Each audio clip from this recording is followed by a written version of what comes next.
People need hope. I think most people can agree that movies can be an impactful experience. For some, movies are a break from reality. For others, it's a spectacle that is to be enjoyed with other people, friends. They can even be viewed for inspiration.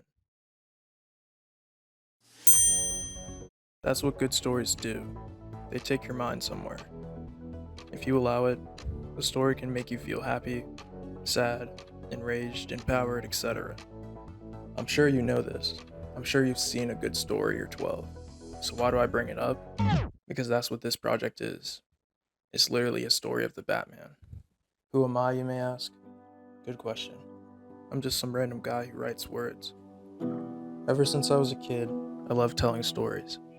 I wrote comics and short stories in school, then I wrote articles for my hometown newspaper, then I went to college, then I got depressed, and then I got better. Okay, that's my origin story.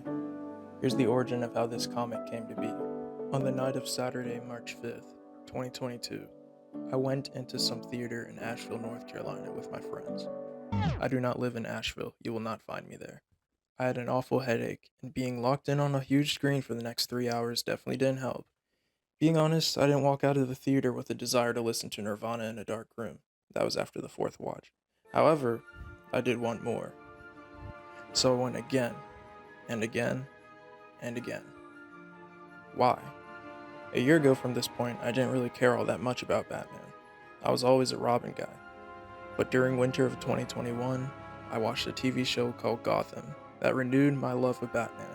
Seeing the development of Bruce, the structure of the city, and the rise of the villains put the Batman franchise right into the forefront of my little brain.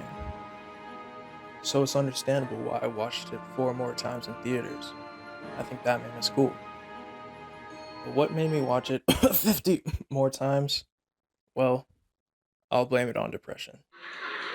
Okay, so, not to kill the mood, but we're gonna get a little sad. The summer of 2021 through the full year of 2022 was the worst time of my life.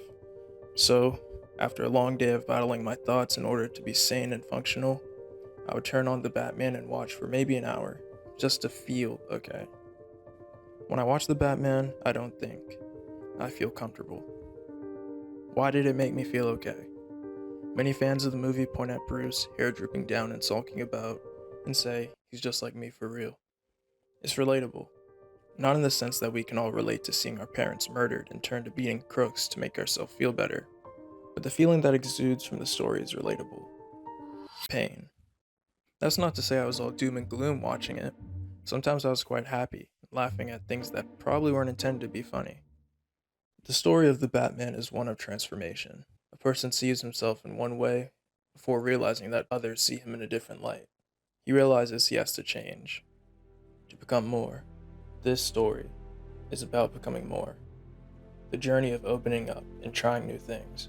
It's not easy, and is definitely uncomfortable, but it's something we all have to do.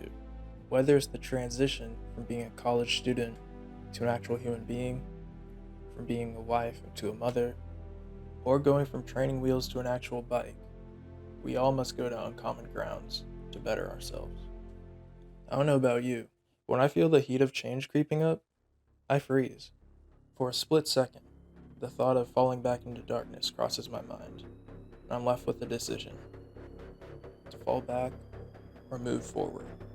So, essentially, the purpose of this project is to illustrate a transition period. And there's no better character to do this with than Matt Reeves as Bruce Wayne. Here's what you need to know going into this project. This is a not-for-profit. I don't own any of the rights to these characters, and I will neither make nor receive any money from this project. I do my best to have the characters act within the traits and characteristics they've been given in the first film, so that they won't be cast into a negative light.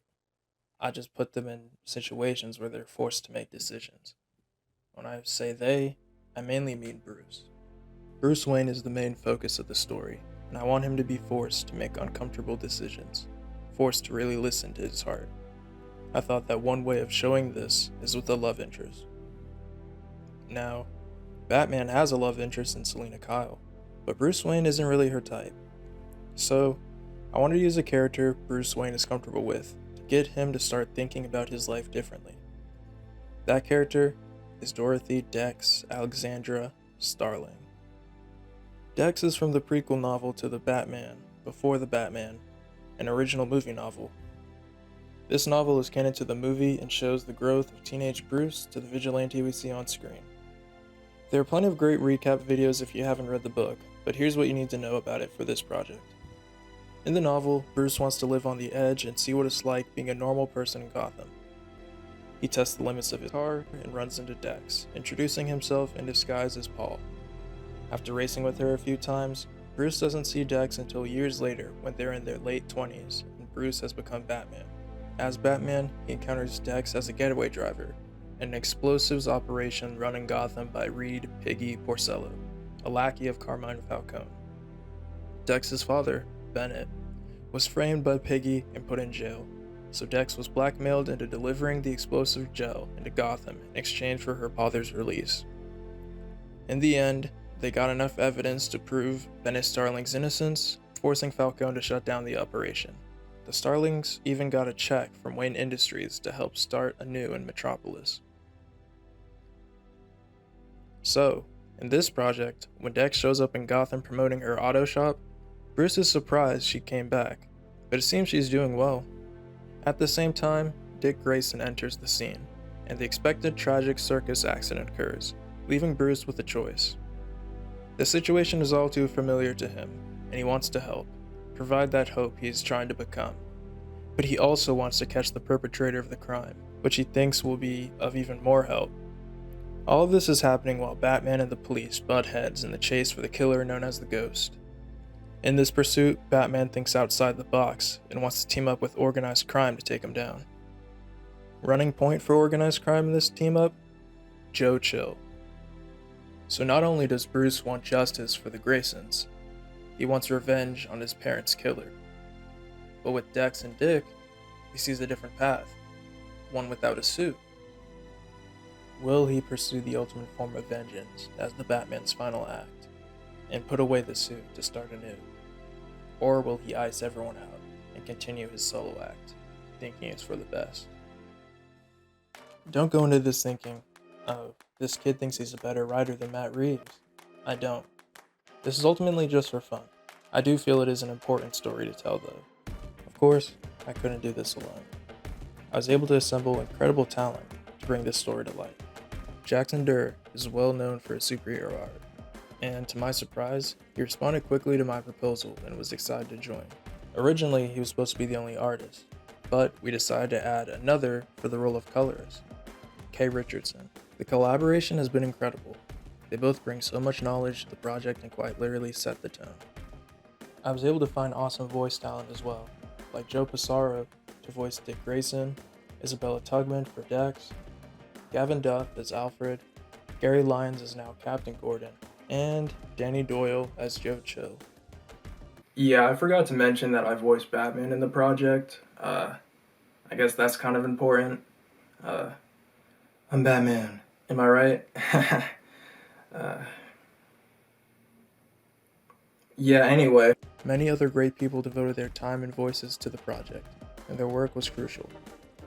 The music maestros for this project are my brother, Caleb Ford, and my good friend Spencer Mr. Hollywood Dyke. Spencer did the Nirvana cover, as well as 2 other metallic pieces, while my brother did the main scores and themes. As we head to the release of the project, we'll be releasing content and bonus footage to give an inside look, such as Jaxson and Kay's process in creating a page, interviews with the main voice actors and musicians, and some BTS footage of the overall creation process. We'll also host some live Q&As on Instagram, so make sure you follow us at Ford Films to keep up on all the happenings. I would like to reinforce that this is not for profit, and I will not be making any monetization off of this project. I do not own the rights to these characters, nor is Warner Bros. Or DC involved in any way. This story isn't made to shed any negative light on the Batman franchise. If anything, it's almost like a tribute. Though I drew inspiration from the comics, movies, and TV shows, like Gotham, and even Hawkeye, everything you see in the project is original and not a canon continuation of the movie. So this is the part of the video where I tell you to subscribe, and like the video if you like the video. I do appreciate any support that we receive, except for monetary support, but I really just want you to see it. I'd be lying if I said I didn't care about the views. You know why? Because it isn't just my story. It's so many people's stories. I believe so many people can benefit from hearing this story. I'm not saying that I'm a godlike writer, which I am, but I didn't say that. But so many people put their best foot forward to make this story even possible to come to life, which is insanely cool to me. I'm doing this project because working on it has made me feel alive. As Kingpin once said, it's not about the money, Spider-Man. It's about the exaggerated swagger. Ultimately, I think this story can help someone, like how the Batman helped me. It's been a lot of fun making this project and working with a talented cast. Everyone involved really was instrumental in bringing this to life. Please check out their work. I have links in the description below. Thank you all for watching. I hope it's been worth your while. I can't wait for you all to experience the story of the Batman. Yeah, is this all what y'all been waiting for? Don't make me say it again. All these rappers are feeling the fame and missing the rent. Yeah, I live with my parents, but all this time that I spent rapping out of my bedroom presents a verse like this. I went from zero to hero with no 50-cent flow. Thought she was the one, but now I'm drifting solo. Double or nothing, said 2 texts, but oh no. They brought a triple threat, I got a fan of 44 on the belt loop. 5 record deals, but they fell through. 6 A&Rs on my cell too. 7 different telling me about the tattoos. And they were all 8 and 9s at the 10s, dude. Yeah, I'll be honest, I don't think none of y'all got it like this. I earned everything I got by